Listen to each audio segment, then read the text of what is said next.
Hello everyone, कैसे हैं आप लोग। आई होप आप लोग काफ़ी अच्छे होंगे।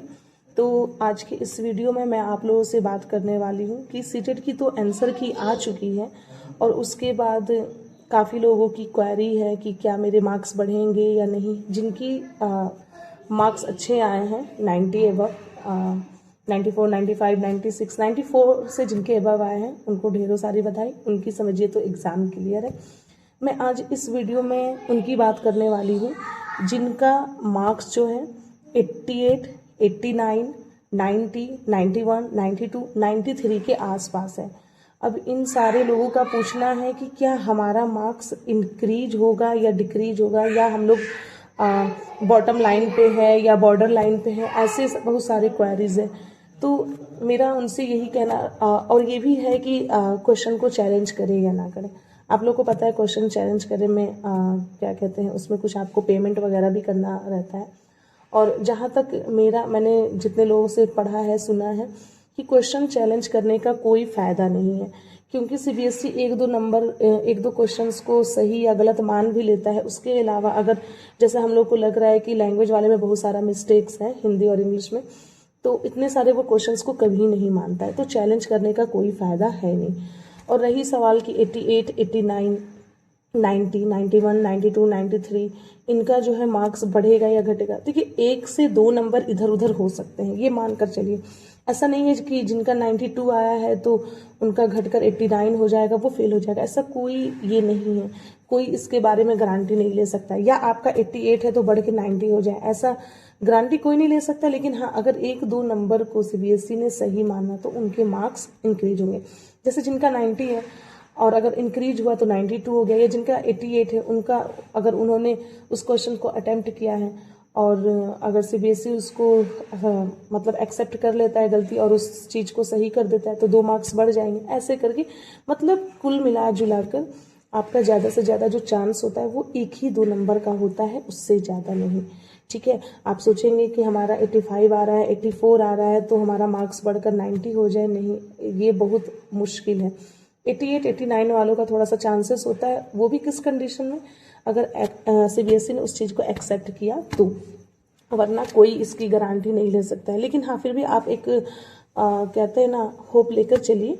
जिनका 90 है वो भी होप लेकर चलिए कि आपका हो जाएगा। बहुत लोगों का पूछना था कि दीदी मेरा हो पाएगा कि नहीं हो पाएगा।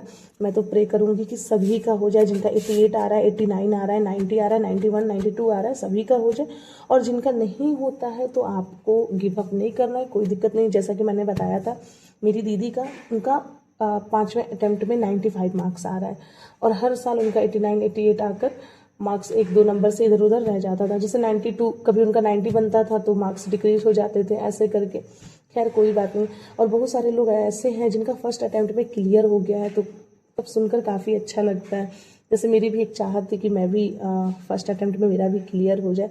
ऐसी नहीं है कि मतलब मैंने तैयारी नहीं की थी या यूट्यूब पे वीडियोस बस अपलोड किया करती थी, ऐसा नहीं। यूट्यूब पे वीडियोस तो बस मैं 8 मिनट 10 मिनट का, या जो क्वेश्चंस मैं मैथ्स का बताती थी आधे घंटे का, तो वो मैं टाइम मैनेज कर लेती थी। लेकिन तैयारी मैंने किया था, प्रॉपर तरीके से किया था, अच्छे से किया था।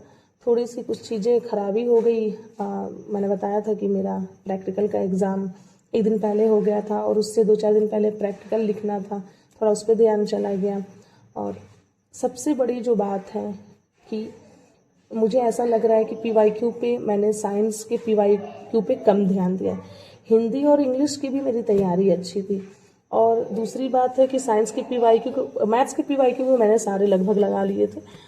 साइंस वाले में मेरी कमी रह गई थी। और जो दूसरी बात है वो ये कि मुझसे टाइम मैनेज नहीं हो पाया।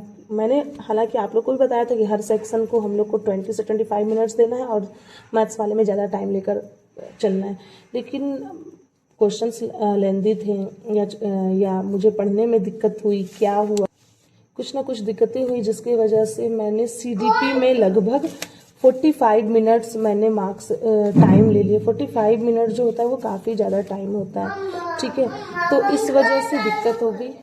तो ये सारी दिक्कतें हो गई थी जिसके वजह से मेरा कहीं ना कहीं इतना ख़राब मार्क्स आया। मैंने आपको बताया था सीडीपी 45 मिनट, मैथ्स का भी मैंने बहुत जल्दी किया था, लेकिन 2-3 क्वेश्चन में फंस गई थी, उसमें टाइम मेरा ज़्यादा लग गया था। और मैंने आपको बताया था कि मेरे पास सिर्फ 15 मिनट बचे थे, जिसमें मैंने हिंदी और इंग्लिश को वो भी लगभग पैनिक होके गया, तुक्का ही मारा। साइंस वाले में भी मैंने समझ के नहीं किया, क्वेश्चन को एलिमिनेट नहीं किया। ऑप्शन को एलिमिनेट करना भी एक हुनर है, और एग्ज़ाम में टाइम मैनेज करना वो भी एक हुनर है, वो सबसे नहीं हो पाता है। तो मेरी ये गलती थी, और मुझे पता है कि मेरी ये बहुत बड़ी सीख मुझे मिली है कि कैसे टाइम को मैनेज करना है और कैसे एग्ज़ाम में बैठकर आपको क्वेश्चन को अटेम्प्ट करने हैं। तो यहाँ तक कि मुझे ये भी नहीं पता था कि OMR को फिल करने के लिए एक अलग से पेन आती है, जिसकी निब जो होती है वो क्या होती है, मोटी होती है। जब मैं सेंटर पे गई तो एक भाई साहब ले रहे थे, तो उन्होंने कहा कि OMR वाला पेन दे दीजिए। मैंने कहा OMR की पेन अलग आती है, तो उन्होंने कहा कि हाँ, अगर पतली निब है, अगर आप उससे जल्दी फिल कर सकते हो तो बड़ी अच्छी बात है, वरना मोटी निब वाली ले लीजिए, बॉल पॉइंट पेन। तो मैंने वो 15 रुपए का ख़रीदा था, लेकिन वो ख़रीदने के बावजूद मुझसे फिल देर से हुआ या जो भी दिक्कतें आई, खैर कोई बात नहीं है, गिव अप नहीं करना है, आगे है भाई, बहुत सारी अपॉर्चुनिटी है। और अभी कोई वैकेंसी भी नहीं आया है, BPSC TRE 4 की भी नहीं आई है, UP टेट सुपर टेट ये कुछ अभी नहीं आया है। और B.Ed 3rd सेमेस्टर का एग्ज़ाम दिया है मैंने, अभी उसकी भी रिजल्ट नहीं आई है। तो एक है, लेकिन मेरे ये चाहत थी कि B.Ed कंप्लीट होने से पहले मेरा हो जाए। अब बात ये है कि आगे की CTET की नोटिफिकेशन कब आएगी, जब भी आए आनी है, ये तो कंफर्म है। और आपको पता है कि आंसर की के लगभग 10 से 15 दिन के बाद रिजल्ट आती है, तो जैसे इतना दिन आंसर की का वेट किया, उसका भी कर लेंगे। लेकिन मेरा ये कहने का मतलब है, जिनका मार्क्स 85 से कम है, 88 से कम है, यानी 80 है, 81 है, 82 है, मतलब कुल मिला जुला कर 88 से जिनका कम है, वो अपना प्रिपरेशन स्टार्ट कर दें। मेरा क्या ही कहना, बताने में बार बार गंदा लगता है भाई, लेकिन मैं तो अपना प्रिपरेशन स्टार्ट करने वाली हूँ। जैसा मैंने बताया था, अभी रमज़ान चल रहा है। अभी मैंने जो NCERT की बुक्स पढ़े थे, वो पूरा NCERT नहीं था, NCERT बेस्ड था। तो अभी मैं NCERT की बुक ढूंढ रही हूँ 6 to 8, वो मैं लाऊंगी, और लाने के बाद प्रॉपर मैं उसका नोट्स बनाऊंगी, और खुद से इस बार मैंने सोचा है पढ़कर खुद से बनाऊंगी, क्योंकि पढ़कर जब आप चीज़ों को लिखते हैं ना, तो वो चीज़ें आपकी माइंड में काफ़ी अच्छे से बैठ जाती है।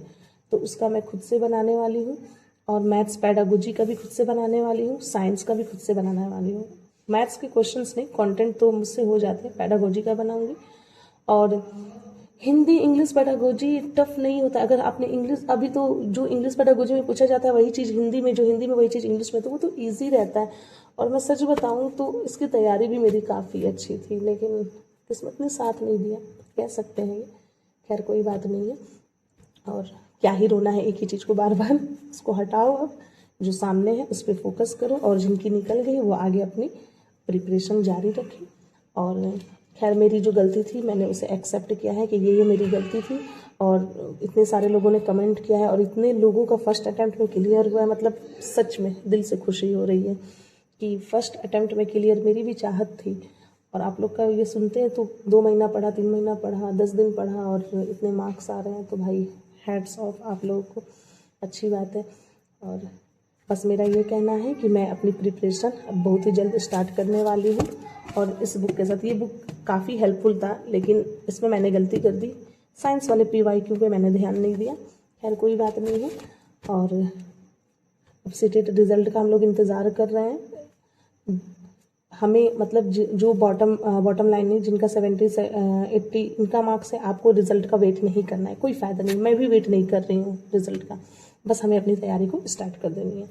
तो अगर आप भी मेरे साथ तैयारी स्टार्ट करें, और मैं भी तैयारी करने वाली हूँ, साथ साथ हम लोग प्रिपरेशन करेंगे, और एक दूसरे से अपनी फीलिंग शेयर करेंगे, क्या पढ़ना चाहिए नहीं पढ़ना चाहिए। आप हमें हेल्प कीजिएगा, हम आपको हेल्प करेंगे।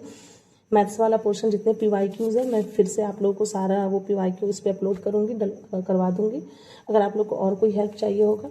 क्योंकि मैथ्स मेरा ठीक है, तो बस उसी चीज़ की मैं आपको कह सकती हूँ। अभी तो साइंस की मुझे खुद ही तैयारी करनी है। तो बस आज के लिए इतना ही। Thank you so much.